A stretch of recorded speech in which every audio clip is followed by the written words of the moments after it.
por cada comunidad autónoma. La idea de hablar de transición ecosocial, de llevarlo a la erradicación de la pobreza, es porque creemos que todas las políticas y todas las acciones, ¿no?, comunitarias que se hacen en orden de la transición ecosocial necesaria, en orden de la crisis ecosocial que estamos viviendo y que las personas en vulnerabilidad llevan viviendo muchos años, creemos que muchas veces tiene, ¿no?, como una brecha, y que las organizaciones de acción social nos cuesta tener una mirada más sistémica de qué supone esta crisis y qué supone y cuáles son las estrategias, ¿no?, desde un punto de vista más sistémico. Y a las organizaciones ecologistas o medioambientalistas muchas veces le falta poner el foco en la vulnerabilidad o ver que no todas las medidas van a ser accesibles para todas las personas. Bueno, le falta o que necesitamos un mayor acercamiento. Y bueno, y de aquí surge. Y bueno, este taller queríamos dar herramientas para, más allá de las medidas concretas en política pública, poder tener una visión más sistémica, más general, y poder elaborar estrategias y herramientas en este orden. Y nada, para ello contamos con Alberto Brasero Iniesta, que Alberto es licenciado en Ciencias Geológicas y tiene un máster en Educación Ambiental, pero también ha trabajado en Educación Emocional y viene mucho del mundo de la pedagogía y de la educación en valores, y forma parte de Garúa Cooperativa, que es una cooperativa de la economía social. Es una cooperativa que, bueno, su nombre Garúa viene del portugués y significa esta lluvia fina que va empapando, ¿no?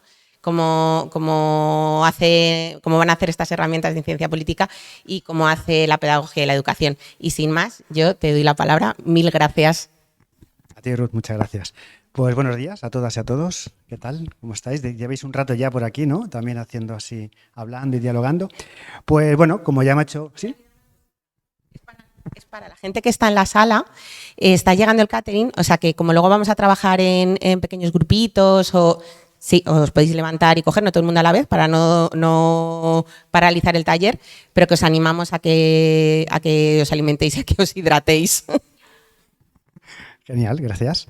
Pues bueno, nada, vamos a empezar ya que me han presentado. Bueno, mi idea un poquito hoy es hablar esto de la transición ecosocial, ¿no? Porque se habla mucho de transiciones ecológicas, de hecho hay ministerio como tal, pero bueno, desde nuestra perspectiva pensamos que estas dos agendas tienen que ir juntas, ¿no? Ahora después lo iré comentando, porque antes de empezar así a hacer la presentación que tengo aquí preparada, sí que me gustaría que por lo menos saber quiénes sois. Vamos a ver si, porque tenemos algún... estamos, sí, no sé. A ver qué... ¡Ay! Había pasado. Ahí. Vale. Entonces, muy rápidamente, porque como vamos justicos de tiempo para todo lo que queremos hablar, quiero que os presentéis. Entonces, que respondamos a esta pregunta es, dime quién eres, ¿vale? Pero cuando digo quién eres es nombre y 2 o 3 palabras nada más. ¿Vale? O sea, no vale empezar aquí a contarnos el currículum, el por qué estoy aquí, no. Dime quién eres, a nombre y como mucho 3 palabras de quién eres. Tú selecciona la información que quieres decir de ti. Y luego también vamos a responder a esta pregunta. O bueno, mejor dicho, vamos a terminar esta frase. Cuando reflexiono sobre el estado del mundo, siento... Así, tan amplio como esto. ¿Quién quiere comenzar? ¿Sí? Vale, bueno, yo soy Eva, investigadora, feminista, ecologista y bueno, pues cuando reflexiono sobre el estado del mundo me siento a veces desanimada y otras veces positiva. Hola, yo soy Patricia, soy investigadora socióloga, vengo de parte de APN también, y cuando reflexiono sobre el estado del mundo siento ambigüedad también. Bueno. Yo soy Jaime y soy una persona que cada día se ve cuestionada por la pobreza y cuestionada por la pobreza, 4. Y cuando pienso en el estado del mundo, pienso en muchos desafíos y oportunidades. Buenos días, yo soy Katia, madre, feminista, ecologista, y cuando pienso en el estado del mundo siento esperanza y desánimo al mismo tiempo.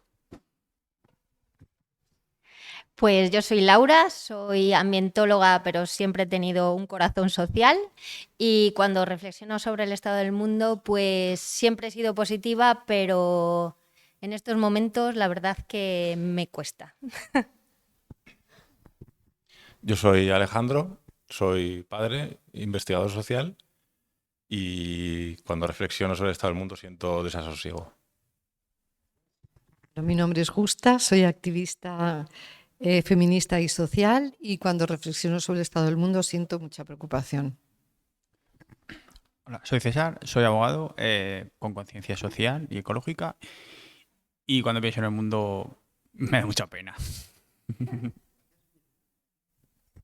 Bueno, yo soy Ruth, soy, además de trabajar en EAPN, soy activista feminista, ecologista, y cuando reflexiono sobre el estado del mundo siento ecoansiedad.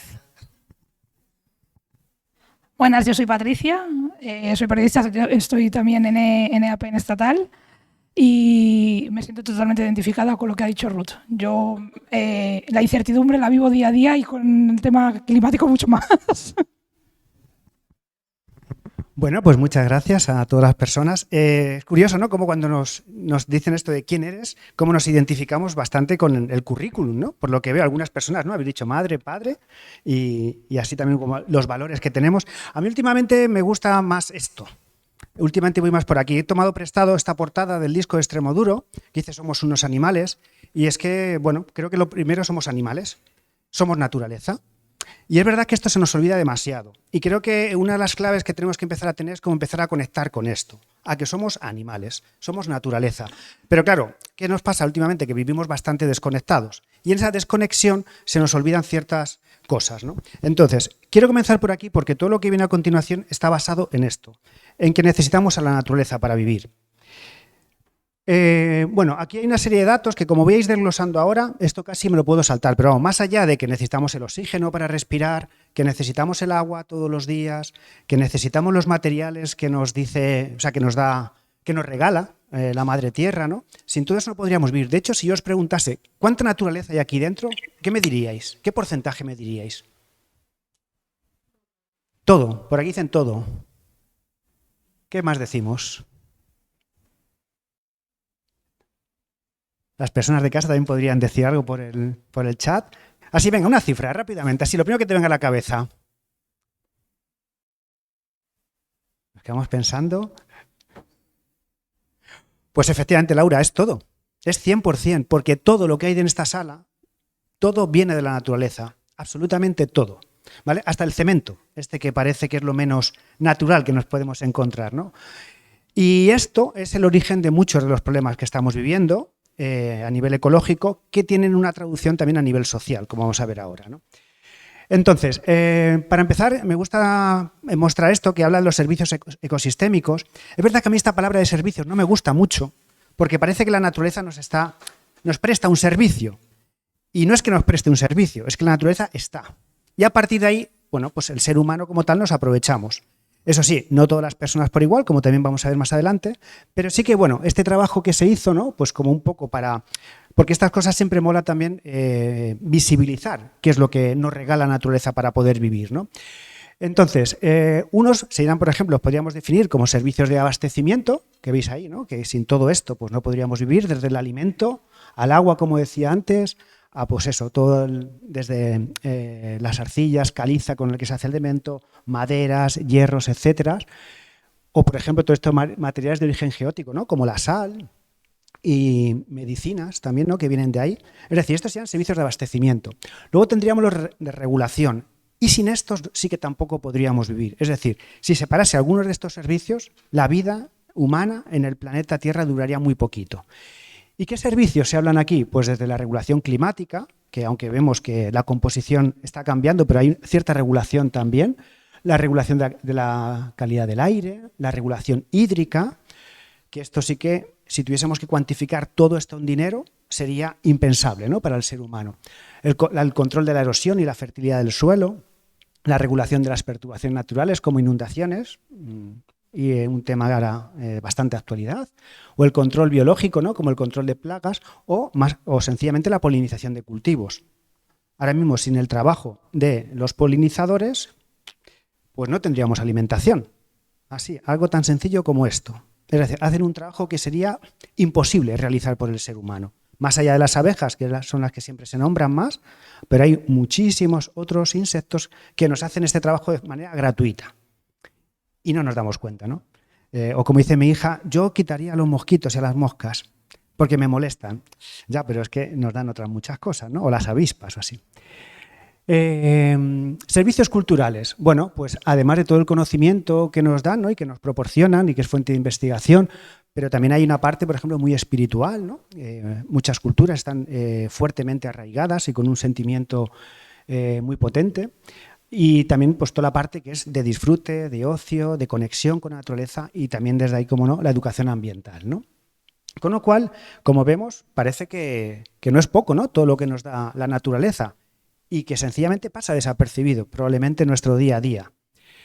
Claro, cuando hemos ido estudiando desde el colegio, ¿no? Esto de la pirámide de la vida, o la pirámide ecológica, imagino que esta imagen os suena a todo el mundo, ¿verdad? Claro, parece que, ¿dónde pondríamos? Que el ser humano no está ahí. ¿Dónde le pondríamos al ser humano, siguiendo esa lógica que tiene esta pirámide? En lo más alto, ¿no? Efectivamente. Y claro, parece que, bueno, que sí, que hay más vegetales, pero bueno, parece que no mucho más que invertebrados o que vertebrados y demás, ¿no? Y encima el ser humano, pues ahí arriba como controlando todo. Claro, todas estas formas de representar la naturaleza no es casual. Y todo eso nos va configurando un imaginario y una forma de estar en el mundo. Claro, si a nosotros nos ponen ahí arriba y si encima, por otro lado, pues tenemos una cultura en la que la Biblia dice al ser humano, al hombre, mejor dicho, someterás a la naturaleza, pues ya tenemos ahí pues, una combinación perfecta, ¿no? Porque hay otras culturas en las que no se habla de someterás a la naturaleza, sino convivirás con la naturaleza, ¿no? Con lo cual esto también crea mundo y nos crea una forma de estar en el planeta Tierra. Que por otro lado, por mucho que nos digan, en Marte no se puede vivir, ¿vale? O sea que la única forma de vida actual es en el planeta Tierra y pensar en vivir en Marte, eso... Bueno, dice Elon Musk que podrían vivir 1 millón de personas, que además tendría que ser en cuevas, porque la vida en el planeta no sería viable, que además tendrían que cultivarse su propia comida, y es como, bueno, solo 1 millón de personas, en el planeta estamos 8.000 millones de habitantes. Bueno, pues a lo mejor es el momento que se vayan ya ese 1 millón de personas y que nos dejen a los demás vivir un poco más tranquilos, ¿no? Y en paz con la naturaleza. Esta otra, por ejemplo, aquí ya nos visibiliza algo más, y es toda la parte que hay en el suelo. Porque sin el suelo tampoco podríamos vivir. Y no nos vale cualquier suelo. Tienen que ser suelos fértiles donde hay un trabajo de millones, bueno, ¿qué digo yo? Millones, podríamos decir trillones y trillones de otros seres que nos permiten esta vida, ¿no? Así para... venga, una pregunta. Yo he metido así preguntas un poco porque la hora que es y para mantener un poco la atención así despierta, ¿vale? Os voy haciendo una serie de preguntas. Entonces, aquí tenemos el porcentaje de biomasa que hay en el planeta Tierra. Por un lado tenemos a la izquierda que de plantas hay un 80, bacteria 15, hongos 2,5, otros microorganismos 2,1, animales no humanos 0,4 y seres humanos 0,01%. Por otro lado tenemos que plantas 75, bacterias 10, hongos 2, otros microorganismos 3,5, animales no humanos 6,5 y seres humanos un 3%. ¿Cuál de las dos pensáis que es la correcta? ¿La de la izquierda o la de la derecha? Izquierda, dicen por aquí. Izquierda. Pues efectivamente, es decir, si os dais cuenta, el ser humano en biomasa en el planeta Tierra es un 0,01%. Por eso decía que la pirámide anterior que no guardaba unas proporciones. Porque fijaros, plantas un 80%. Si esto lo llevásemos así a un gráfico, pues quedaría de esta manera, donde las plantas lo ocupan todo y por otro lado el ser humano es que ni se aprecia. No se ve directamente. Podríamos decir lo mismo del tiempo que lleva el ser humano sobre el planeta Tierra. Que si hiciésemos una comparación desde que aparece el planeta Tierra hace 4.500 millones de años al momento actual en el que estamos ahora mismo, si esto lo llevásemos a un calendario anual, es decir, el planeta Tierra aparece el 1 de enero con la primera campanada y ahora estaríamos en la última campanada de este año, ¿sabéis en qué momento apareció el ser humano en este año ficticio llevado a estos 4.500 millones de años? ¿Cuánto tiempo pensáis que llevaría el ser humano en el planeta Tierra en este año ficticio? ¿Cuánto decimos por aquí? 10 minutos. ¿Cuánto decimos por aquí? ¿Cuándo empiezan los cuartos? Pues por ahí más o menos. Sí, algo así. Fijaros, estamos hablando de 4.500 millones de años y el ser humano, el Homo sapiens sapiens, unos 200.000 años. O sea, nada. Pero la huella que estamos dejando, como vamos a ver, es tremenda, ¿no? Bueno, esto sería otra comparativa un poco de las toneladas, ¿no?, de carbono que lleva cada cual, pero bueno, esto voy a pasar porque tenemos mucho más que ver. Aquí, por ejemplo, vendríamos también a biomasa comparada. Pues fijaros, humanos, esto ya solo de mamíferos, ¿vale? Humanos 36%, y aquí un dato que me parece tremendo, animales de ganado 60% y animales salvajes un 4% de toda la biomasa de los mamíferos. O sea, fijaros, cuando decimos animales de ganado, ese 60%, ¿para qué están aquí en el planeta Tierra? Efectivamente, pero claro, esos animales de ganado además tienen que comer. ¿Y qué comen estos animales de ganado sobre todo? Pues mucha soja, mucho maíz, leguminosas y otros cereales, ¿no?, en forma de piensos. Que todo esto también conlleva muchas tierras para cultivar. Si además también hacemos la comparativa con las aves, fijaros, aves de corral 70%, aves salvajes un 30%. También algo desproporcionado. Con esto también lo que está ocurriendo es que, claro, la biodiversidad está disminuyendo. Uno de los grandes motivos es ya no solo por estas proporciones que vemos aquí, sino por lo que os digo, la cantidad de alimentos que necesitan. Que, como os digo, esos alimentos provienen de la naturaleza, es decir, muchas veces de transformar usos del suelo. Donde había bosques o selvas, pues ahora hay tierras de cultivo para abastecer sobre todo a estos animales. Y otra pregunta, ¿qué cantidad de biomasa pensáis que hay más en el planeta? ¿Animales o plásticos? ¿Plásticos? ¿Cómo? ¿Esperas que animales? ¿Tú también lo esperas? Ojalá, pues efectivamente, animales 4 gigatoneladas y plásticos el doble. El doble. Y entre árboles, arbustos y construcciones humanas. Es una pregunta la que estoy haciendo. A lo mejor hay una trampa. A lo mejor también hay una pregunta trampa por ahí. Estamos pensando. Bueno, pues os lo voy a decir. Árboles y arbustos, 900 gigatoneladas. Edificios e infraestructuras, algo más ya. O sea, hace unos años sobrepasamos, o sea, es decir, que entre edificios e infraestructuras humanas ya hay más biomasa en el planeta Tierra que árboles y arbustos. Si bien, como decíamos, todas estas infraestructuras provienen de recursos que se han extraído del planeta Tierra a través de minas, canteras, etcétera, etcétera, ¿vale? Claro, todo esto porque además estamos en un planeta en el que cada vez hay más población humana. Si llevásemos la población humana a un mapa, donde este es el 2018, pero bueno, nos puede servir de referencia, donde cada país reflejase la proporción de población que tiene, fijaros cómo quedaría este mapa mundi. Claramente quedaría, fijaros, Rusia se queda muy pequeñito, en cambio la India pues aparece mucho más grande, ¿no? Y África también es más pequeño de lo que correspondería, y hay países por ahí como bueno, Australia también más pequeño, pero en cambio hay otros que claramente aparecen más grandes, ¿no? Por ejemplo, también Japón aparece más grande. Entonces, bueno, creo que es una comparativa, o sea, una forma de ver también un poco el impacto que pueden tener ciertos países, ¿no? En el mundo.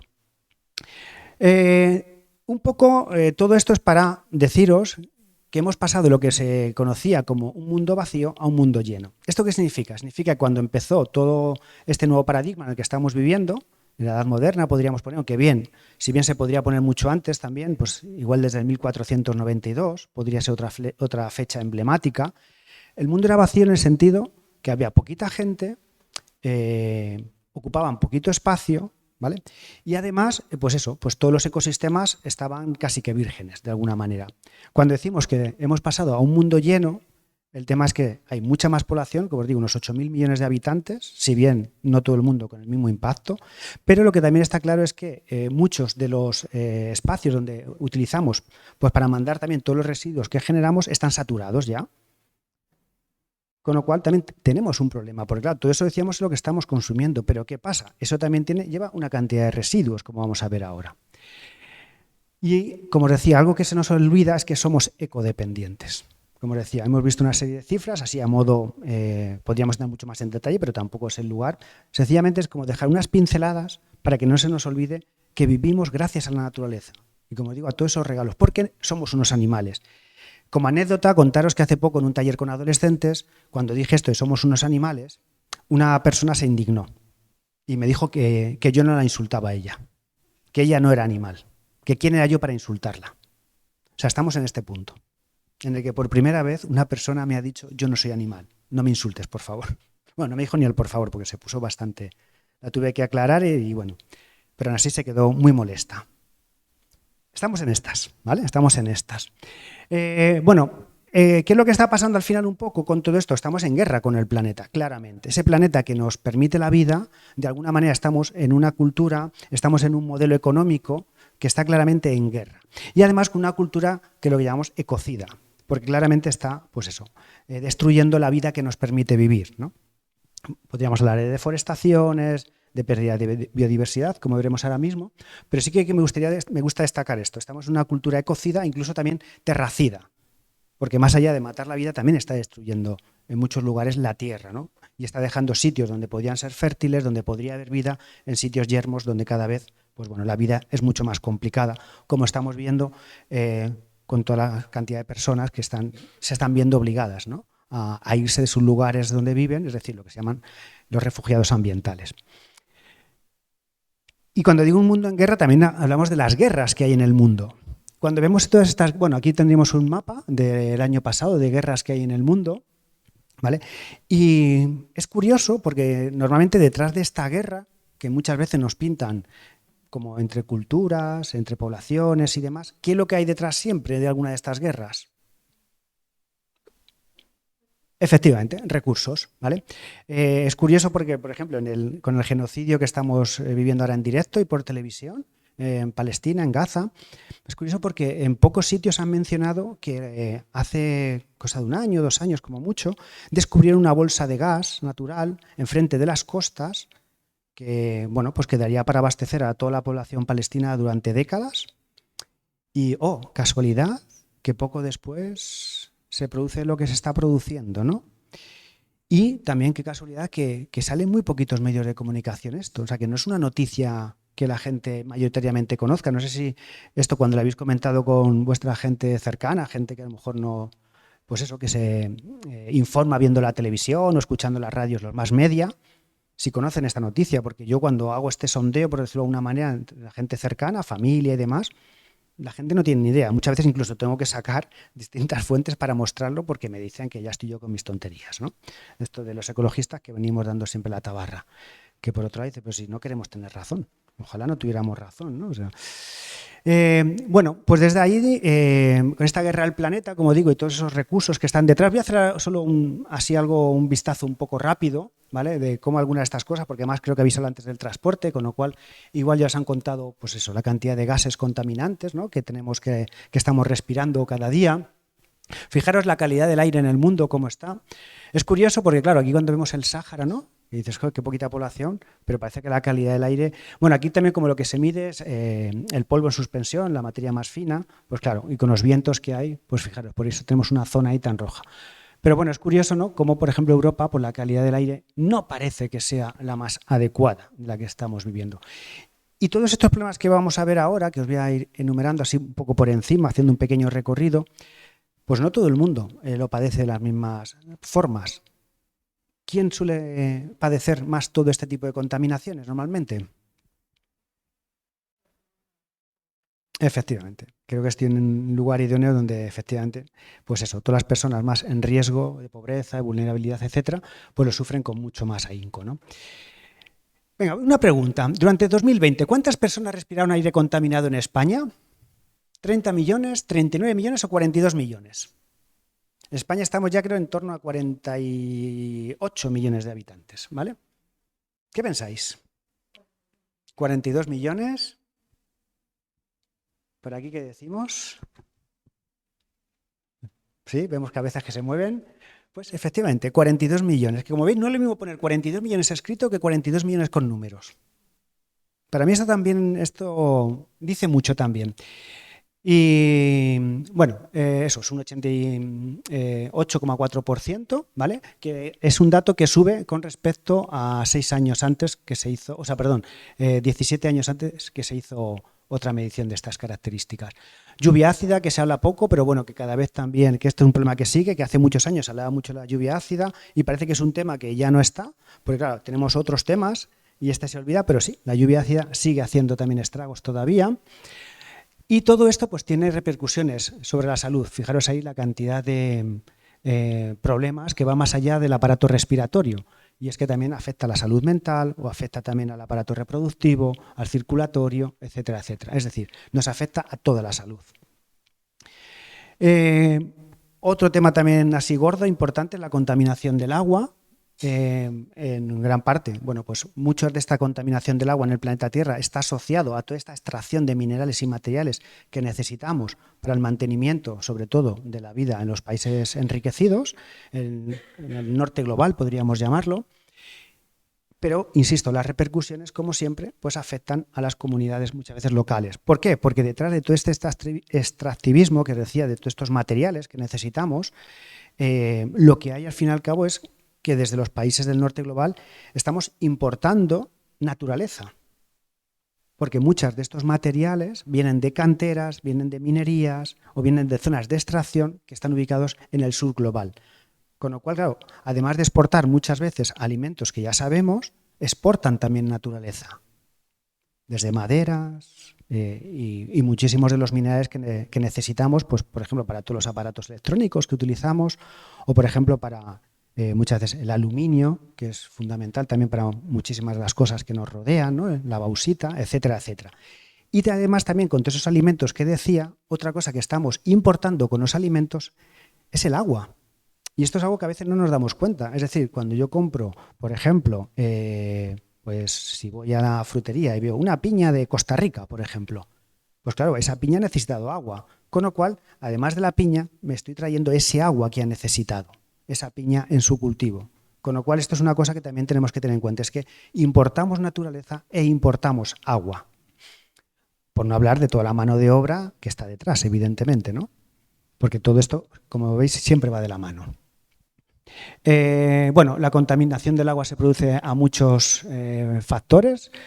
Me apetecía destacar este que os decía, pero evidentemente pues también está la extracción de agua sin control, están la cantidad de sitios, pues por ejemplo también las macrogranjas y demás que nos alimentan, también es otro foco muy potente de contaminación de aguas subterráneas. Y encima eso, pues esto lo que nos deja muchas veces es agua, que la potabilidad del agua pues se queda en entredicho por la cantidad de metales pesados que aparecen. Metales pesados que además son especialmente graves para el ser humano porque, como sabéis, se nos quedan acumulados. Y esto tiene una limpieza mucho más difícil, ¿no? Sigo avanzando y me gusta también hablar de este término de huella hídrica o de agua virtual, no es exactamente lo mismo. ¿Habéis oído hablar de este término de agua virtual? Bueno, el agua virtual es el agua que se utiliza para fabricar cualquier elemento, cualquier producto, cualquier alimento, cualquier objeto, todo necesita agua.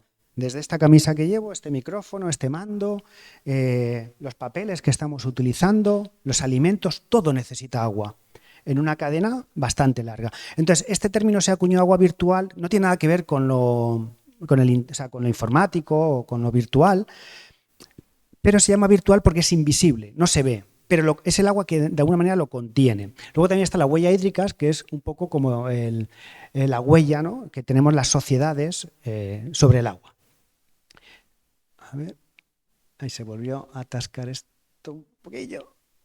Ahí, pero he ido para atrás. A ver, ahí. Venga, pues os voy a hacer otra pregunta para despertarnos otro poquito y pensar. ¿Cuántos litros de agua pensáis que hacen falta para producir un folio? Aquí va toda la cadena, es decir, desde el agua que ha consumido ese árbol al agua que se ha necesitado para fabricar esa masa de papel, para limpiar las instalaciones, transporte, etc. Un folio, estamos hablando, o sea, un folio como este. ¿Cuántos litros de agua? Uy, que cojo 2, sería el doble, ¿no? Un folio como este. ¿5, 10 o 15? 15. Vamos siempre a por la más alta, ¿eh? Pues no, son 10. 10 litros. Pero que es una barbaridad. O sea, 10 litros serían 2 garrafas de agua de 5 litros para fabricar un folio, ¿vale? Y si os digo para producir 1 kilo de carne de vacuno, dentro de la carne, deciros que la carne de vacuno dentro de todas las carnes es la que más, ¿vale? Pero bueno, 11.500, 13.200 o 15.400. Tú sigues apostando al máximo siempre, a tope. ¿Qué pensamos? Pues efectivamente, 15.400 litros para 1 kilo de carne. Claro, daros cuenta que la vaca es la que más come, también hasta que se sacrifica ese ternero la vaca ha habido tiempo, y bueno, que hay vacas que están casi como pues para producir terneros que luego serán sacrificados, ¿no? Y además, claro, todo lo que come, como os digo, y sobre todo, estas cifras sí que quiero matizar, son de ganadería intensiva, que por otro lado es la que mayormente encontramos, porque también la extensiva pues es minoritaria y es más difícil de encontrar y es todo más cara, es decir, no está accesible para todo el mundo. Una pena, pero bueno, es así. Bueno, aquí por ejemplo podríamos ver otras así comparativas. Fijaros, el chocolate también tiene una gran huella, cultivo que no se puede producir en España. Como sabéis, el cacao en España no se cultiva, con lo cual, fijaros la cantidad de agua que importamos pues con cada tableta de chocolate, ¿vale? Bueno, la prenda de ropa, por ejemplo, como veis hay una camiseta o el queso. Bueno, ahí ya, como veis, la carne, como os decía, de vaca es la que más. Claro, muchas veces cuando yo pregunto a los chavales, a las chavalas, ¿qué tenemos que hacer? ¿Qué podemos hacer para ahorrar agua, no? Pues sale lo de la ducha, que dices, hombre, está bien, claro, evidentemente, una ducha media, 10 minutos, 140 litros, pero claro, si lo comparamos con los 15.400, pasa es claro que de esos 15.400, como digo, mucha de esa agua viene del sur, porque la soja, sobre todo, ese maíz que comen, vienen sobre todo del sur. Entonces igual, por eso digo que importamos también agua, ¿vale? Bueno, aquí veremos otra comparativa y bueno, pues claramente se ve que cereales, frutas y verduras es lo que menos consume. Es verdad que en ese cálculo de agua también hay agua de lluvia, ¿vale? O sea, no, pero bueno, es un agua al fin y al cabo que se podría estar usando para otras cosas y se está usando para esto. Porque al final también es terreno que ocupa, hectáreas y hectáreas, hectáreas que ocupa, ¿no? Bueno, metales pesados también en el mar, que se acumulan, como sabéis, en la cadena trófica de los animales, con lo cual, pues cada vez que comemos animales más grandes, pues más cantidad de metales pesados nos estamos metiendo para el cuerpo. Sigo pasando así un poquito rápido porque, nos estamos acercando un poco al tiempo. Vale, pues voy a ir mucho más rápido, ¿vale? Porque con el suelo también teníamos otro grave problema que nos da muchas funciones, pero lo voy a pasar un poquito más rápido, todo esto. Decía, un problema para mí muy gordo es que estamos viviendo en directo también a la sexta extinción masiva. Hemos tenido 5 a lo largo de la historia del planeta Tierra. Como veis, una extinción se llama cuando en un breve periodo de tiempo pues mucha de la población de los diferentes seres vivos que habitan en el planeta Tierra desaparecen. Siempre han sido por causas naturales, pues bien por el aumento de volcanes o por el clima se ha hecho mucho más frío o en el caso de la última, el Cretácico. Bueno, aparte también de que ya estaban muy tocados todos los ecosistemas, también bueno, pues el impacto del meteorito y demás. ¿Pero qué está pasando con esta sexta extinción masiva en la que estamos? Que es uno de sus habitantes quien la está provocando. Insisto, no todas las personas con el mismo impacto, ¿vale? Y esto sí que lo quiero recalcar una y otra vez. No me gusta a mí el término antropoceno, aunque ahí ponía antropoceno, a mí no me gusta ese término, porque bueno, sería un largo debate, pero voy a seguir avanzando.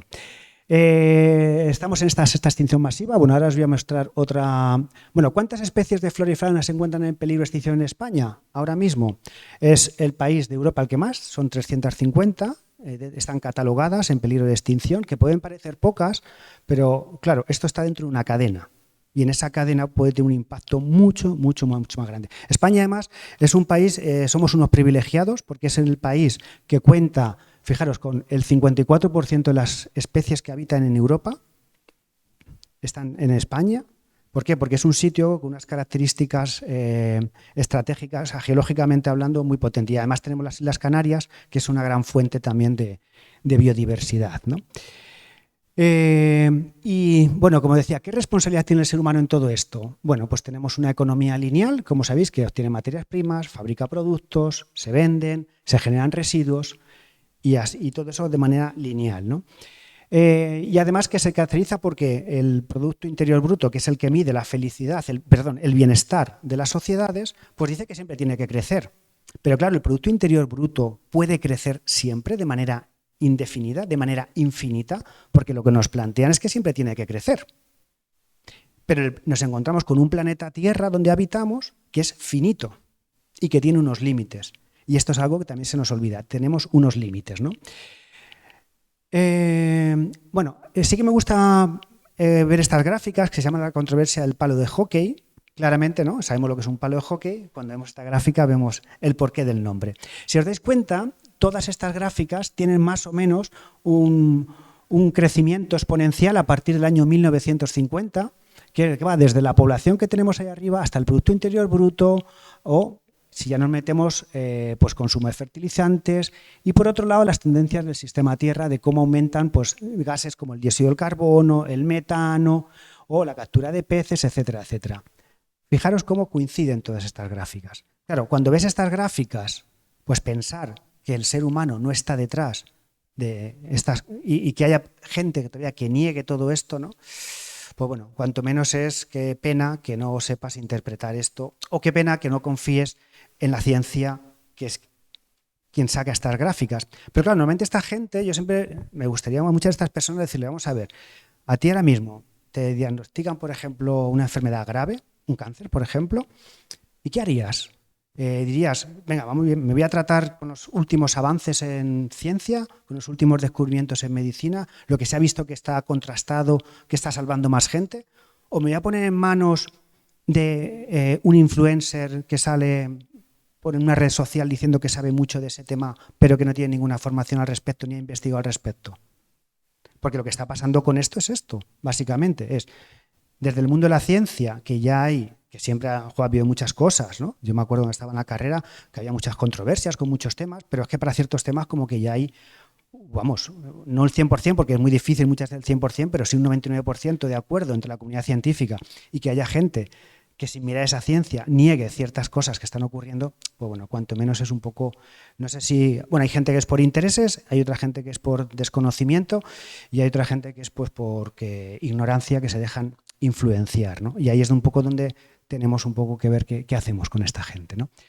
Aquí se ve claramente también cómo está aumentando lo que decía, la sexta extinción masiva. Voy a seguir avanzando. Y como os decía, es que tenemos unos límites y unos recursos finitos, ¿no? Y estos recursos, pues hay que también hacer un recordatorio que los tenemos que son renovables y no renovables. En el caso de los minerales no son renovables porque eso los fabricó la naturaleza, o fabricó entre comillas, la naturaleza a lo largo de 4.500 millones de años y los estamos extrayendo en un periodo de tiempo insignificante. Algunos de ellos, pues eso, en 200 años, algunos 500 años, otros en 100 años, otros incluso en menos. 4.500 millones de años la Tierra, girando, provocando terremotos, moviéndose las placas tectónicas, para ir produciendo todo esto. Es curioso que además, claro, desde la comunicación que se hace todo esto es se produce hierro o se produce aluminio. No se produce, se extrae de la naturaleza, que es muy distinto. Pero como las palabras configuran también el imaginario y la forma de ver el mundo, creo que aquí también hay un problema, y es que tenemos que llamar las cosas como son, y es una extracción, ¿no? Con todo esto decía que estamos en un sistema económico que dice que tenemos que crecer de manera indefinida, de manera infinita, porque si no la economía se va al traste. Óscar Carpintero, claro, nos plantea que tenemos dos dilemas ahí potentes, y es claro que si este crecimiento económico se acelera, pues el deterioro ecológico va a ser mucho más grande, porque como hemos visto, a medida que ha aumentado el PIB, de esa misma manera ha aumentado el deterioro ecológico. Pero dice que si el crecimiento económico se ralentiza, entonces el panorama de devastación social también sería tremendo, sobre todo impactando pues, en las personas más vulnerables, como siempre, como sabemos que a veces ocurre esto. Con lo cual es un dilema de difícil salida y de difícil encaje ahora mismo. Es decir, que requiere estrategias muy potentes, ¿no? y ejercicios de imaginación colectiva muy grandes, ¿no? Decía esta pregunta, ¿no?, que vengo repitiendo, ¿tiene todo el mundo la misma responsabilidad? No. Cuando vemos la huella ecológica de las personas con altos ingresos, medianos ingresos y bajos ingresos, como veis ahí, el impacto es tremendamente diferente. Mientras que las personas de altos ingresos, pues fijaros, necesitarían 7 planetas Tierra para que todo el mundo del planeta Tierra viviese de la misma forma, las personas de bajos ingresos con un planeta se valen y se sobran.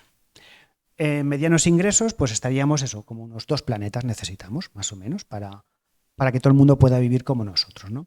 Si esto lo llevamos a otra gráfica, esta también es muy curiosa, de Oxfam, fijaros, el 10% más rico del planeta está consumiendo la mitad de los recursos del planeta Tierra, mientras que el 50% más pobre de la población tan solo está usando el 10%. Por eso, claro, cuando hablamos de decrecimiento a mucha gente le chirría esto. De hecho, hemos estado desde Garú ahora con el Foro de Transiciones dinamizando un informe de transición ecosocial justa, que os he traído aquí un par de ejemplares para que os lo quedéis, aunque está en la web, pero bueno, para que lo tengáis también en papel. Y claro, hubo gente de EAPN participando y nos decían esto, dices, es que yo no quiero oír hablar de crecimiento. Si yo lo que tengo es que crecer, y es que claro, cuando hablamos de lo que hay que matizar, que hay que decrecer a nivel global en el consumo de todos estos recursos minerales que hablamos, ¿no? Y demás, en este capital material, a nivel global. Pero evidentemente hay gente que tiene que seguir creciendo un poquito. Y ahora vamos a ver una gráfica, ¿por qué digo también esto? Bueno, esto lo voy a pasar. Ay, no la tengo aquí metida. Bueno, pues hablando de pobreza, ¿cuántas personas viven en riesgo de pobreza o exclusión social en España? ¿Cuánto pensáis? ¿10 millones, 12,5 o 15 millones? Esta la sabéis, ¿no? Está aquí. Pues 12,5, ¿vale? 12,5 que equivale pues más de un cuarto de la población española. ¿Y cuántas personas se declaran en situación de pobreza energética? Esta sí que habéis trabajado este tema lo habéis visto recientemente, ¿no? Bueno, pues os lo digo yo también, 5 millones, ¿vale? El 11% de la población. Bueno, como decía antes, gran parte de esta huella tiene que ver con la alimentación que tenemos, ¿vale? Voy a seguir pasando un poco, porque vamos un poco rápido, esto como lo voy a poder pasar, estos datos lo vais a poder ver. Y además, fijaros, esa alimentación que genera muchos desperdicios. Es curioso porque de todos esos desperdicios, fijaros lo que se pierde en los hogares. Es el mayor porcentaje, o sea, en los hogares se tira el 61% de alimentos. Alimentos que muchas veces por mala conservación, pues porque, no me he acordado, anda, si ya lo tengo que tirar, está caducado, se me ha olvidado, está al fondo del armario, etcétera, etcétera. 61%, que es tremendo. Que en términos globales, sumado todo lo demás, fijaros, 931 millones de toneladas de alimentos son desperdiciados. ¿Cuánta gente podría alimentar esta cifra, ¿no? Es curioso porque dice que el 26% en servicios de alimentos, teniendo en cuenta la cantidad de hogares que hay y los restaurantes, bares y demás que hay, creo que el 26% también es brutal. O sea, probablemente en porcentaje sería mayor, ¿no? O sea, quiero decir, comparando el número de viviendas y demás, o de comidas que se dan. Bueno, pues tenemos que, eso decía antes, residuos, ¿no? Siguen aumentando y además, claro, muchos de estos residuos que se podrían incorporar en la cadena esta que decía antes, ¿no? De los servicios sistémicos del planeta Tierra. ¿Qué ocurre? Como van a esta velocidad, pues muchos de ellos, claro, no alcanzan, ¿vale? No alcanzan a ser degradados, con lo cual se van acumulando. Y aquí otra vez los países más enriquecidos, países de la OCDE, fijaros, el 44%, cuando no es el 44% de la población. Es decir, otra vez un desequilibrio bastante grande. Como consecuencia, me imagino que habéis oído hablar de las islas de plástico, ¿no? Que están ya ocurriendo, que no solo es una, son varias, ¿vale? Tenemos así como 5 grandes que se dan, pues un poco por la circulación oceánica que hay, como van recogiendo todos estos plásticos y como no se deterioran, pues bueno. Y mucho más peligroso casi que los plásticos, que lo son todo el tema de los microplásticos, porque esos también se van introduciendo en la cadena trófica. Así por ir terminando, ¿cómo podríamos abordar esto? Bueno, pues no sé si habéis oído hablar de la economía del donut, de Kate Rathwood, ¿vale? Que habla que si estuviésemos dentro de esos márgenes que dice ahí, ¿no? Por un lado, una base social y por otro lado, un techo ecológico, como que todas las personas podríamos vivir ahí en buenas condiciones, unas condiciones de dignidad y salubridad. ¿Qué pasa? Que ahora mismo cuando vemos el estado de lo llevamos al Estado español, pues nos encontramos con esto, que hay 4 límites que ya están sobrepasados, 3 de ellos no tenemos exactamente el dato, con lo cual podrían ser 7. Y en la base social, como vemos, ahí también todos están sobrepasados, ¿vale? Esto, bueno, podéis consultar ahí en alianzadonut.es, ahí, bueno, hay mucha gente lo comenta y creo que es una herramienta bastante interesante. Sí. Bueno, además esto, y además, lo siento. Sí, además antes comentaba, ¿no?, que no todas las personas tienen el mismo impacto dentro de las mismas sociedades, que además dentro, ya sabéis que aquí también podríamos hablar del norte y el sur dentro de nuestro estado, pero además entre hombres y mujeres, pues también esto hay una desigualdad claramente. Si lo llevásemos al término sencillamente, por ejemplo, de la desigualdad en los salarios, pues ¿cuánto cobra menos una mujer que los hombres de media? Según el INE, el 21, 23 o el 26%. 23, el 21, ¿vale? El 21, que no es poco también, o sea que es una cantidad también muy potente, ¿no? Y todo esto, ¿y cómo impacta sobre nuestra salud? Siempre se nos ha hablado de este modelo, ¿no? Desde hace ya varias décadas se habla de que la salud es el estado de bienestar biológico, psicológico, social, pero claro, aquí falta algo en esta fórmula, ¿no? Porque hemos dicho, ¿dónde se da la vida? ¿Dónde se produce esta vida? Claro, en los ecosistemas, con lo cual podríamos decir que falta esta parte, ¿no? La parte ambiental, la naturaleza, los ecosistemas. Con lo cual, claro, viendo el estado que tiene esta naturaleza que nos mantiene, que nos da la vida, pues podemos tener salud en un planeta que parece que está enfermo o que tiene síntomas de enfermedades, algunas de ellas serias. Bueno, aquí hay varios datos que no me voy a parar en ellos porque creo que ya, como esto lo voy a pasar, lo vais a tener. Pero sí que, por ejemplo, fijaros, el 23% de las muertes relacionadas, o sea, del planeta están relacionadas con el medio ambiente. Casi la cuarta parte. Creo que es un dato bastante tremendo, ¿no? Bueno, aquí más datos que también igual pues afectan más a unas personas que a otras, a las personas mayores las afecta más y personas que viven en zonas, pues eso, donde la contaminación es mayor. Por poneros un claro ejemplo de cómo opera también esto en la ciudad de Madrid, ¿sabéis por qué, por ejemplo, el Valdemingómez está ubicado donde está? ¿Sabéis lo que es Valdemingómez? ¿No? ¿Dónde van a parar los residuos? ¿Sabéis por qué está ubicado allí en el sureste de Madrid? Y no está, por ejemplo, yo qué sé, en Alcobendas. Por el viento, efectivamente. Por la configuración geográfica de la Comunidad de Madrid predominan los vientos norte-sur, que además se canalizan por los ríos, porque también la configuración, cuando vemos los ríos Manzanares, Jarama, etcétera, es más bien norte-sur, pues los vientos predominantes es norte-sur. Con lo cual, claro, pues interesaba ponerlo más al sur, para que los olores se vayan para la gente del sur. Que por otro lado, cuando vemos también cómo está estratificada la población en Madrid, pues coincide. Con lo cual, como vemos, ese norte-sur en Madrid también se da. Y además así, norte-sur también, ¿no? Y ahora pregunto, ¿este modelo nos hace más felices? Porque al final, claro, supuestamente esto es pues, para que seamos un poco más felices. ¿Nos hace más felices este modelo? Pues parece que no, efectivamente, por lo que decís con vuestras cabezas. Al final, claro, este modelo lo que pretende es que, pues esto, ¿no? El consumir, consumir y consumir. Masnev dice que el ser humano tenemos 9 necesidades, que estas necesidades son las mismas para toda la población, para todas las personas, independientemente de su cultura, independientemente del momento en el que vivió sobre el planeta Tierra, hay 9 necesidades. Y lo que varía son las maneras de satisfacer esas necesidades. Esas 9 necesidades pues serían subsistencia, protección, afecto, entendimiento, ocio y tiempo libre, participación, creación, libertad e identidad.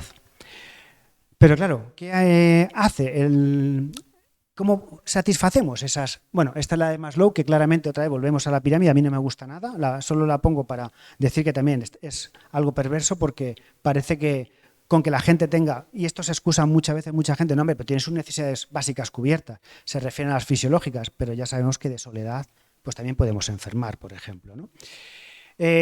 Bueno, cuando decía, bueno, estas son las necesidades que os comentaba de Masnev, las 9, y como decía, lo importante son las maneras de satisfacerla. Masnev dice que hay 3 maneras, ¿no? Con satisfactores que serían singulares, es decir, que solo cubre una necesidad, violadores que vale, cubren una pero afectan a otras, y sinérgicos, que puedo cubrir varias a la vez. Voy a poner un ejemplo de esto. Si yo estoy en mi casa, ahora que ya empieza el fresquito, y estoy con mi hija y de repente me dice, papá, tengo frío, yo puedo hacer varias cosas. Una de ellas es subir la calefacción O meter más leña a la estufa y poner la casa, venga, pues a 23 grados, para que la niña no pase frío. Y hombre, ya que está manga corta, pues que siga manga corta, ¿no? Esa podría ser una, ¿no?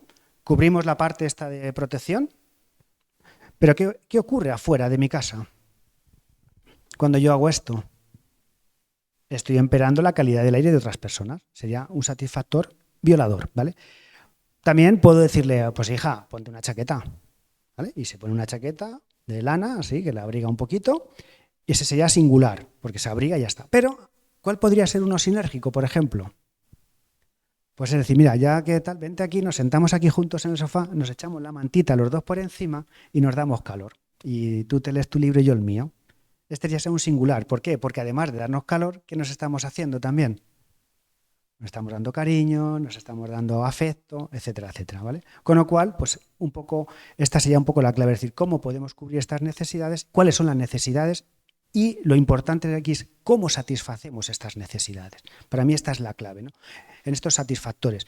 Vamos a intentar que sean sinérgicos y que no sean violadores, porque ¿cómo opera el sistema económico actual, el sistema capitalista? Pues claramente que sean violadores, ¿no? Bueno, una de las claves que además nos dan esta felicidad es claramente el hacer cosas con la gente, el estar con la gente, porque también somos interdependientes. Y una gráfica también que para que veáis la paradoja de Sterling, no sé si habéis oído hablar de esta paradoja. Pues Sterling lo que estuvo fue investigando, analizando, fijaros, desde el año 1972 hasta el 2008, ¿cuál era el índice de felicidad? Esto está en Estados Unidos, ¿vale? Entonces, lo que sí que se vio claramente, bueno, en la gráfica de arriba primero se ve cómo, claro, en rentas bajas, un pequeño ingreso económico más aumenta claramente en su bienestar. Se ve claramente, ¿no? Pero llega un umbral que está en torno a los 15, 18.000 dólares, per cápita, donde ya mucho más ingresos ya no te da más felicidad. Ya la felicidad, el bienestar como que se mantiene. Y si además esto lo comparamos a cómo ha ido a lo largo del tiempo, pues pasa algo parecido. Fijaros, a lo largo del tiempo el Producto Interior Bruto ha ido creciendo, pero ¿qué ha pasado con el índice de felicidad? Se ha mantenido. Con lo cual aquí se ve claramente esto, ¿no? Que, bueno, como se suele decir, la felicidad pues no depende de los ingresos económicos. Sí que depende el bienestar, como vemos, en franjas de ingresos bajos. Pero a partir ya de un intervalo, es decir, el ser mucho más rico no hace a la gente más feliz. Esto sí que se puede decir así. El otro día en un taller también con adolescentes, hablando de esto, ¿no? De la felicidad, porque me preguntaban a felicidad, alegría, estábamos hablando de esto, ¿no? De cuáles eran las diferencias.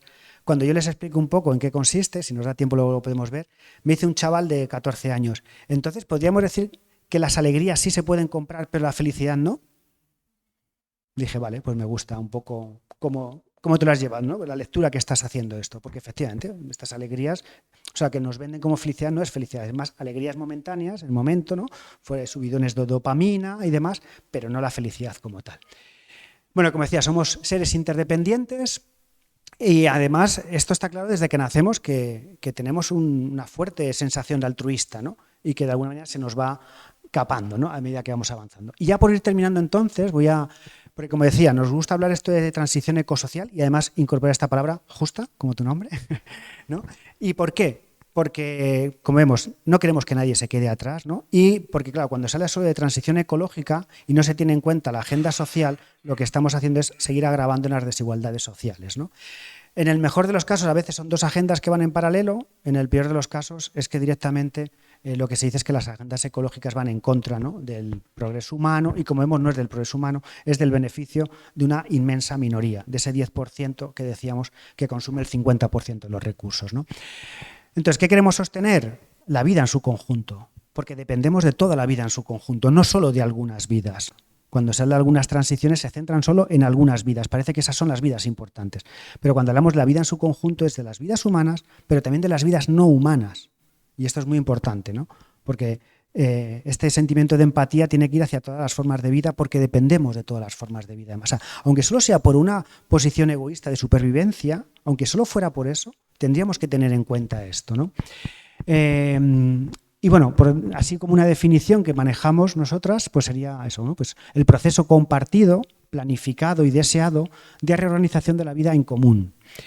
que tiene por finalidad la garantía de una existencia digna para todas las personas y comunidades, con plena conciencia de que ese derecho ha de ser satisfecho en un planeta con límites, como os decía antes, que ya están superados, que compartimos con el mundo del resto vivo y que estamos obligados a conservar, tanto para las generaciones más jóvenes como por esas generaciones que todavía no han nacido, ¿no? Y así por ir cerrando, como 7 ideas claves que nos gustaría tener en cuenta, ¿no? Que he ido apuntando a lo largo de del rato este que llevo hablando. Por un lado, la idea del límite, que tenemos límites y que nos tenemos que ajustar a estos límites del planeta Tierra. Aunque la economía parece que no tiene límites, el planeta Tierra sí los tiene. La idea de necesidades, por esto que decía, ¿no? Tenemos necesidades y somos interdependientes.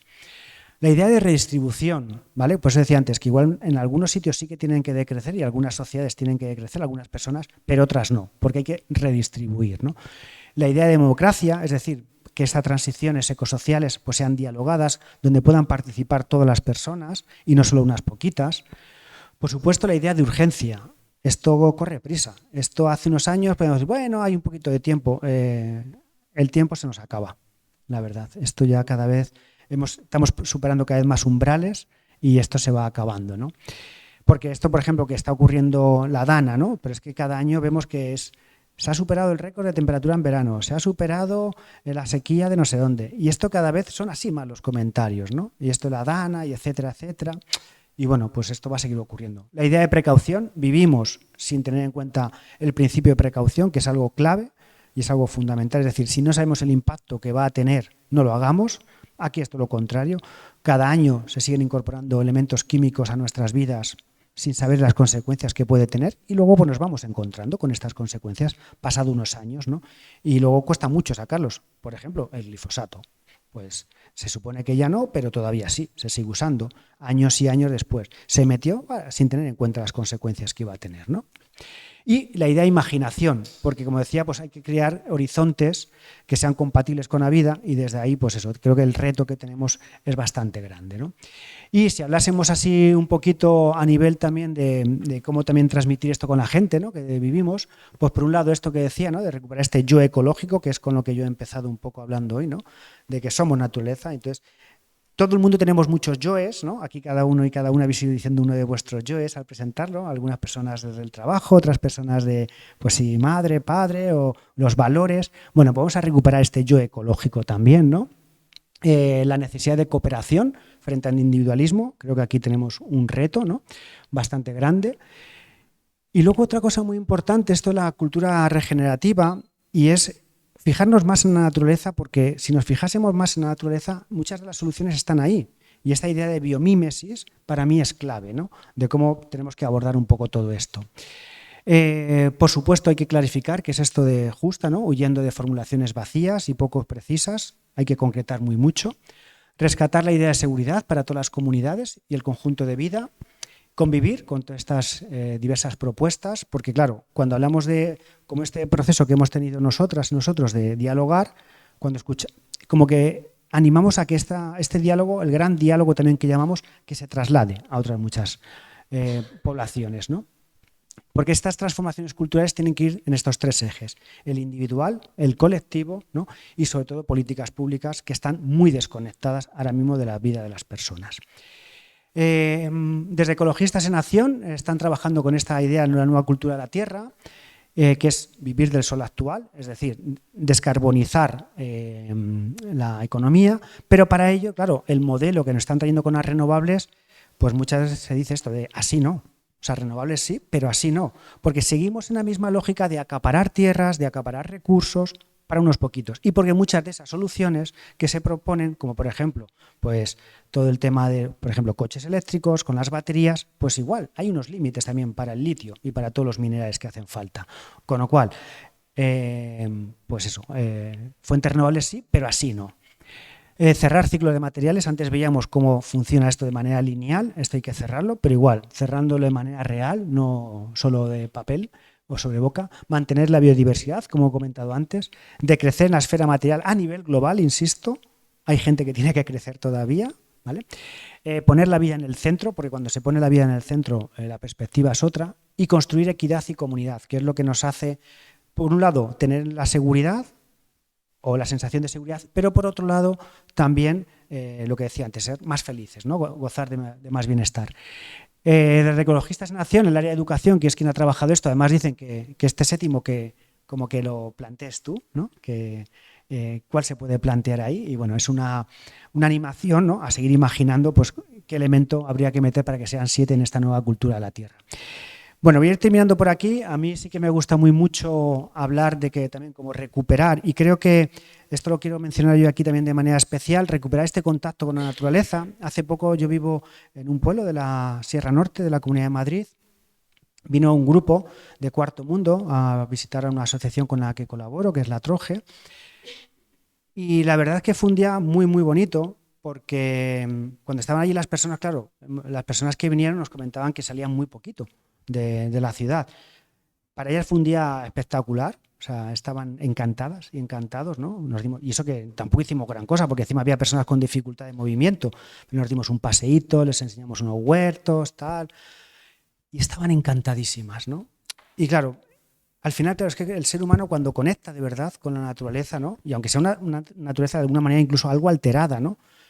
Pero como que se despierta ese yo ecológico que decía. Entonces yo creo que esta parte, ¿no? de conectar con esta naturaleza requiere mucho esto, de salir. Porque claro, si no al final lo que se queda es todo más aquí, en el plano de la razón. Y esto cuando yo digo que somos naturaleza, no hay que llevarlo solo al plano de la razón, sino hay que sentirlo. Nos tiene que atravesar el cuerpo, ¿no? ¿Y esto cómo se consigue? Pues se consigue teniendo experiencias directas en la naturaleza.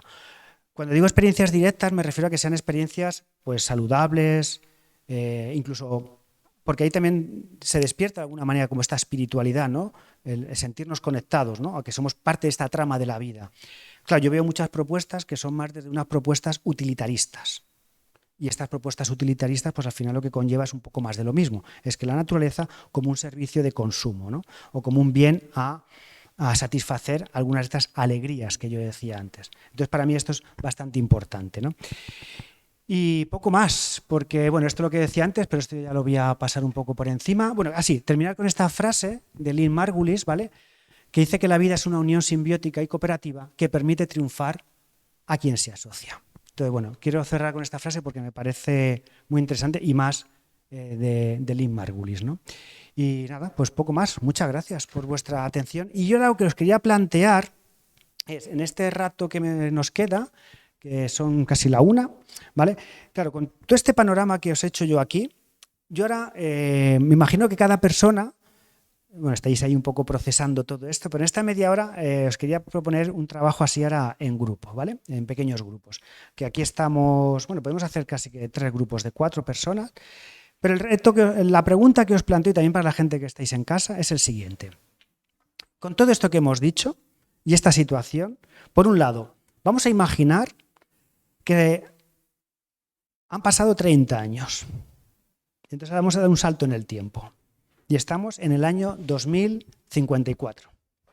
Tenemos 30 años más, todo el mundo, ¿vale? Y si hiciésemos un viaje en el tiempo, en estos 30 años, por un lado, ¿cómo nos gustaría encontrarnos el mundo? En estos, ¿vale? Teniendo en cuenta algunas de las cosas que hemos dicho. Me imagino pues, que a lo mejor, con todo esto que os he dicho, pues, que os gustaría que la sociedad fuese mucho más justa, ¿no? Como decíamos, que la naturaleza pues, recuperase un estado de bienestar y salud para también gozar las personas de más salud, más bienestar. Recuperar todo esto de la comunidad, ¿no? Probablemente, es decir, que estuviésemos en una sociedad mucho menos individualista, con un reparto mayor de los recursos, de la huella, que la gente gozase, sobre todo la gente más vulnerable, que tiene vidas más precarias, pues eso, que tuviese una vida mucho más digna, en condiciones más saludables, etcétera, etcétera, ¿vale? Vamos a imaginarnos que hemos conseguido esto dentro de 30 años. ¿Sí? Nos ponemos un poco en esta imaginación. Vale, pues si ahora estamos en el año 2054 y yo te pregunto, oye, ¿qué ocurrió en estos 30 años? Desde aquel día que estuvimos en ECO, en diciembre del 2024, ¿qué ha ocurrido en estos 30 años para conseguir estos logros sociales? ¿Qué ha ocurrido? ¿Qué fue lo que ocurrió?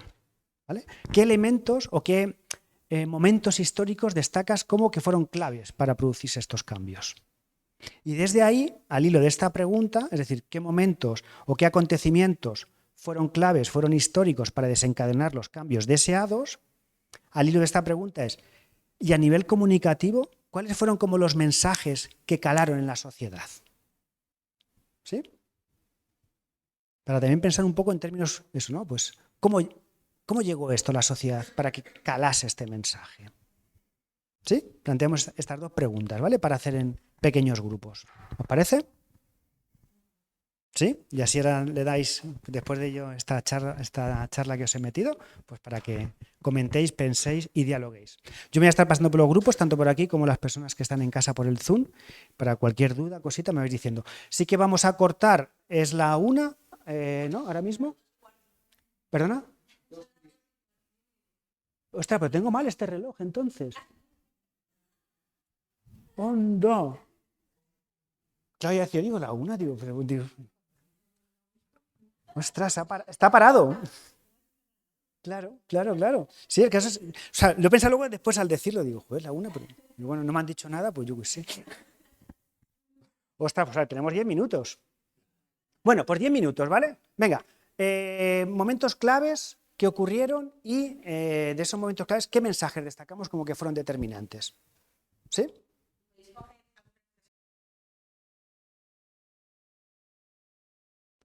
Hola. Bueno, pues vamos a cerrar un poquito esta mini reflexión. Teníamos una persona, está Sonia por aquí en el Zoom y no sé si o no lo has escrito, ¿no? Casi que lo leo, lo que ha escrito Sonia, ¿vale? Que está en el Zoom. Bueno, y se comenta, llegué ayer del Foro de Empresas y Derechos Humanos en Ginebra, donde el Caucus Indígenas hizo una declaración rotunda. Todavía hay esperanza, pero la justita. Ha llegado el momento, no hay más prórrogas. Esto es lo que nos comenta Sonia. Entonces, así un poco, creo que no hay nada más, ¿no? No.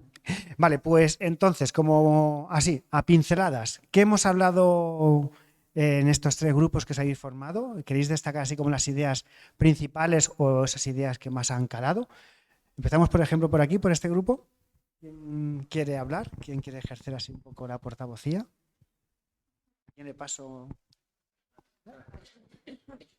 Bueno, hablo yo un poquito y luego vosotros. Sí.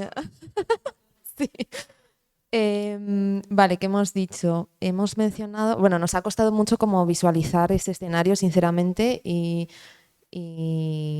como que no sabíamos por dónde empezar porque como que no lo veíamos realista que sucediera, pero bueno.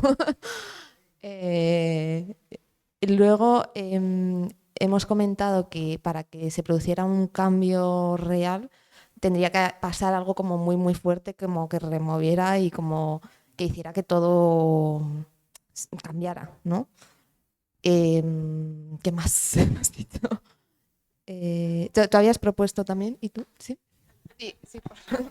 No, respecto al cambio, bueno, decíamos que tenía que ser algo, ¿no?, que afectase pues a la mayoría de la población, no a ese mínimo por ciento que se está llevando la mitad de los recursos del planeta, sino al resto de las personas, que tenga que ver con nuestros derechos, que le veamos realmente las orejas al lobo y que nos obligue a buscar nuevas formas o nuevos modelos de convivir.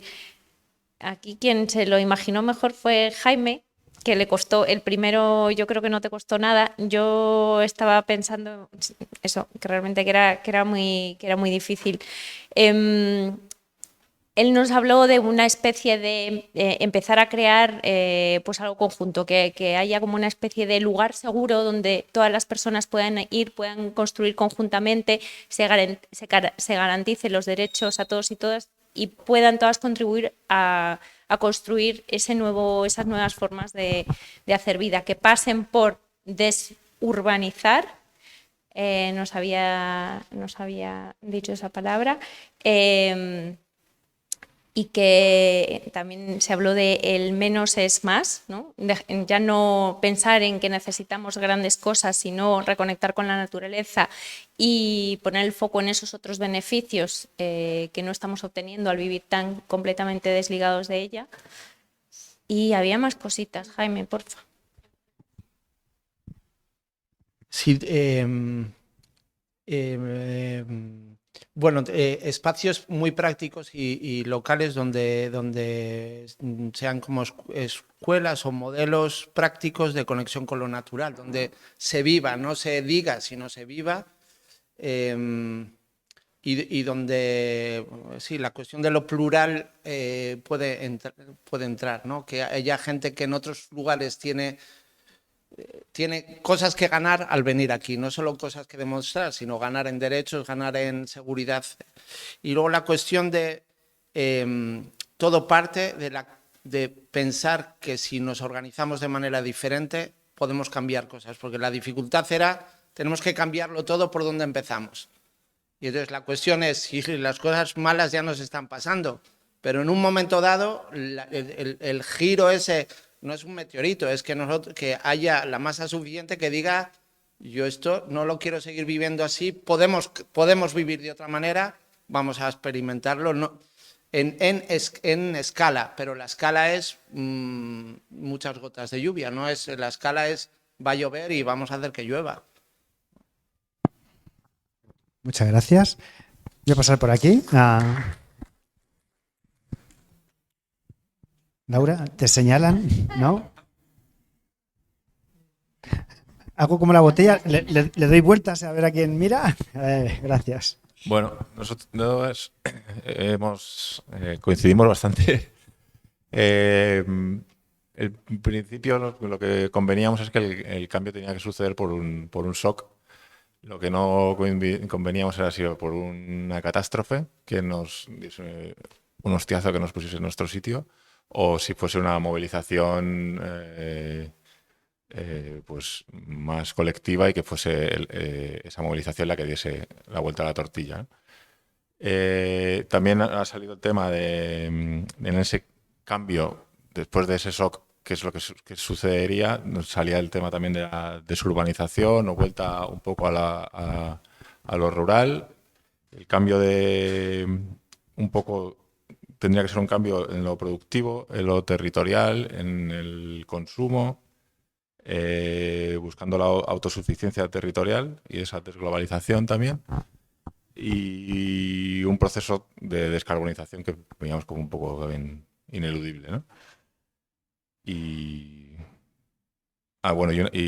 todo eso de la mano de una democratización o de una democracia más participativa, ¿no? Más de escucha a la ciudadanía. Y no sé si me dejo algo de... Luego que no sabíamos muy bien esa pregunta de a nivel comunicativo, cómo comunicarlo, ¿no? No sabemos si es bueno ponernos súper catastrofistas, que nos genere ecoansiedad y todas estas cosas, o intentar ser positivos para generar cambios. Entonces ahí nos hemos quedado con la palabra hablar de redistribución, hablar de urgencia que tampoco sabíamos, o sea, nos hemos quedado un poco en la dificultad de cómo comunicar para que se generen esos cambios. Muchas gracias también. Y paso por aquí. Vale, nosotras hemos visto más que... O sea, ha sido muy guay escuchar a los otros dos grupos porque hemos visto que os habéis puesto de acuerdo. Nosotras no. Entonces... Creo que es un poco igual, se puede utilizar como ejemplo de las cosas que pueden salir mal. O sea, como que nos parecía muy difícil en acordar si hace falta justo un acontecimiento, o sea, como con esta idea de pensar momentos clave de cara a recordar lo que ha pasado para llegar a 2054 con todo resuelto. Como que nos entraba un poco la duda de si hace falta como un acontecimiento clave en el que las cosas estallen, sea por una escalada fuerte de las guerras, que era lo que veíamos más probable, o por un fallo sistémico, pues yo qué sé, de la automoción o lo que sea, o más bien que la catástrofe ya está aquí y haya como una organización, como una realización como más clara de que la gente nos vayamos dando cuenta de que la catástrofe ya está aquí. Y ahí, bueno, como que había diferentes formas de verlo, pero no tenemos como una respuesta en realidad clara, concreta. Lo que sí que veíamos es que la que era clave era la conexión entre lo local y lo global y que probablemente viniese de algunos movimientos pues del sur, se decía movimientos chilenos o de Argentina, que vayan transmitiendo algunas ideas y a partir de ahí cambios en lo cotidiano. No sé si tenéis algo que añadir de nuestro desacuerdo. Algo así. Pues muchas gracias también. El ejercicio no es fácil. O sea, nosotros en el proceso este participativo que os decía que hemos estado facilitando, hemos encontrado las mismas dificultades, ¿no? Además aquí habéis tenido poquito tiempo.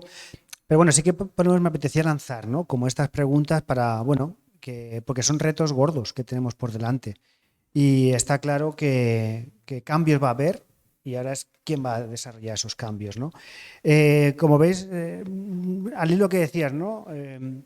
Claro, no sé si es ser catastrofista o realista. Es decir, que es que tenemos que tener un buen diagnóstico. Solo con un buen diagnóstico vamos a poder tomar medidas acordes a esa realidad, ¿no? Con diagnósticos que no se ajustan a la realidad, pues vamos a tomar medidas que igual no se ajusten.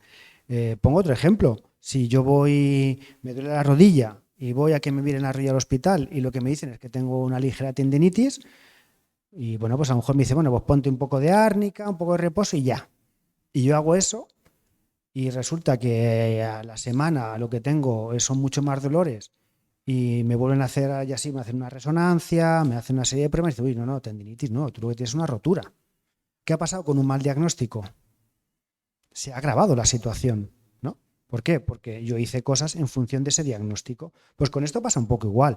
Cuando nos dan un mal diagnóstico, se toman medidas en función de ese diagnóstico. Cuando el diagnóstico está mal hecho, pues las medidas no van a ser las acertadas. Con lo cual, lo que puede ocurrir es que todavía se agrave más la situación, ¿no? Y yo creo que es un poco lo que está pasando. Entonces, por eso yo también hoy, se lo comentaba a Ruth cuando preparábamos esto, decía, yo voy, o sea, no, sin paños calientes, porque creo que es un sitio en el que esto se debe de contar y se debe saber, ¿no? Porque si empezamos a edulcorar un poco la realidad, pues eso, las medidas no van a ser acertadas. Y luego también nos hemos encontrado bastante esto, ¿no? Que cuesta pensar a largo plazo y medidas eso, pues que tengan como este salto de escala, porque es verdad que estamos más acostumbradas, bueno, pues a trabajar en escalas más pequeñas y claro, esto a escala global es verdad que nos cuesta. Pero bueno, sí que quería como introducirlo, ¿no? Y cómo podemos desde ahí crear esta esperanza activa, ¿no? Que habla Joanna Macy, que esta me parece es un libro muy, muy interesante, la verdad, ha sido de los libros que más me ha gustado últimamente. De hecho, nosotros al informe este que hemos elaborado, como subtítulo le hemos puesto esto, ¿no? Desde el desánimo a la esperanza activa. ¿Por qué? Porque, claro, normalmente la esperanza es un término como muy pasivo. Es como... Y culturalmente va asociado a esto, uy, espero que ocurra esto, deseo que ocurra lo otro, ¿no? Y como me siento a esperar, pero con esa esperanza. Lo que propone Joanna Macy es que la esperanza activa tiene que ser eso, activa en el sentido que nos tenemos que poner para ello. O sea, que la esperanza hay que trabajarla, hay que construirla y siempre de manera colectiva, ¿no? También por romper este modelo individualista y demás. Y solo desde ahí es cuando podemos construir una esperanza, ¿no? Que sea activa. Entonces, bueno, es una lectura que yo recomiendo muy mucho, la verdad, porque me ha parecido... Y de hecho, por ejemplo, la primera presentación está un poco... Una de las partes de esa primera presentación está tomado de este libro, ¿no? De cuando, bueno, ella dice, cuando pienso en el estado del mundo, ¿por qué? Porque también yo he dicho siento, porque me gusta más poner una emoción, que nos cuesta muy mucho poner una emoción. De hecho, aquí han salido pocas emociones, han salido más palabras asociadas a pensamientos, a valoraciones, ¿no? Porque nos cuesta poner, nombrar qué es lo que estoy. Creo que también esa desconexión que hablamos de la naturaleza a veces también es una desconexión un poco. Es verdad que no se nos ha educado para ello, ¿no? Si yo os preguntase ahora mismo, por ejemplo, ¿cuántas palabras pensáis que existen de emociones o estados emocionales? ¿Cuántas me diríais? Qué preguntón estoy yo, ¿no? Palabras de emociones o estados emocionales, sentimientos, así, todo en su conjunto. Como 100. Más. ¿Cómo cuántas más? 250. Pues más del doble de esas todavía. Hay un diccionario que yo tengo, 540, pero además yo ya tengo más localizadas. O sea, yo ya podría enriquecer ese diccionario con otros 40, 50 términos más, por ejemplo, como el que decía antes de ecocida o biocida, ecofilia, ciertas emociones también que hay que ir trabajando y en expansión, ¿no? ¿Por qué también digo esto? Vuelvo un poco por lo mismo. Al final, nombrar esa emoción te da un diagnóstico y cada emoción lo que conlleva después es una acción. Entonces no es lo mismo, por ejemplo, estar indignado que estar cabreado o rabioso o frustrado, ¿no? Porque cada una te lleva a una acción diferente. Sí, solo no quería irme sin decir una cosa, porque creo que es el foro. Creo que el mayor de los retos no es imaginar el futuro, es que lo queramos hacer con los pobres reales. O sea, porque aquí ninguno de nosotros ha pensado las trabas que sería, o sea, no tenemos mismas perspectivas de seguridad, no tenemos mismas perspectivas de qué tenemos que ganar. Muchas veces las familias o las personas más pobres dicen tenemos que vivir con menos pero garantizar. ¿Qué quiere decir garantizar? No estoy seguro de que todos, y eso hay que hacerlo en la práctica, y la falta de práctica de comunidades y experiencias y diseños con personas en situación de pobreza a largo plazo, y la falta de confianza que tenemos nosotros en que tienen cosas que enseñarnos. Me ha resultado curioso que desde el sur van a venir, claro, desde el sur, pero incluso desde el sur, ¿desde qué sur? Porque entonces yo creo que uno de los retos de futuro es cómo inocular en nuestras iniciativas de futuro experiencias reales con personas diferentes que nos cambian los modos de hacer. Esa es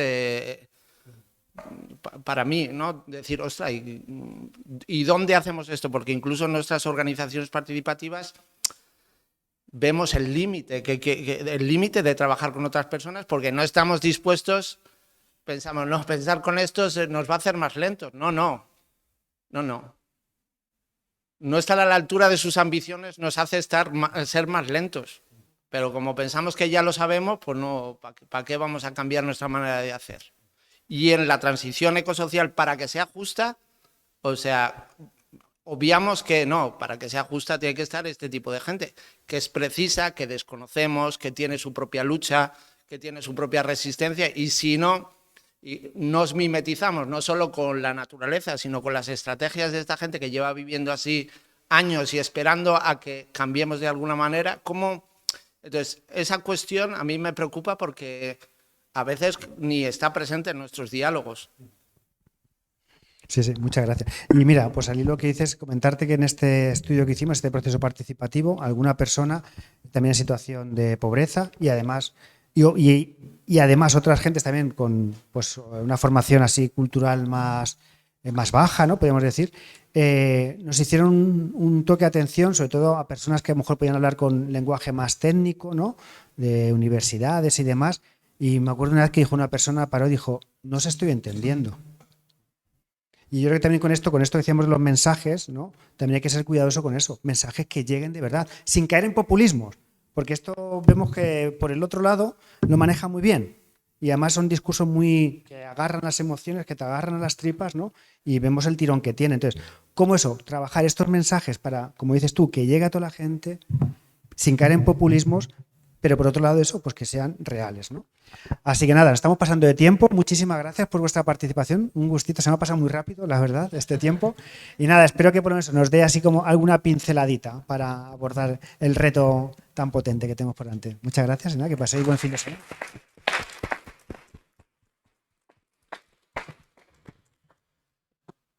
No sé si alguien quiere decir algo.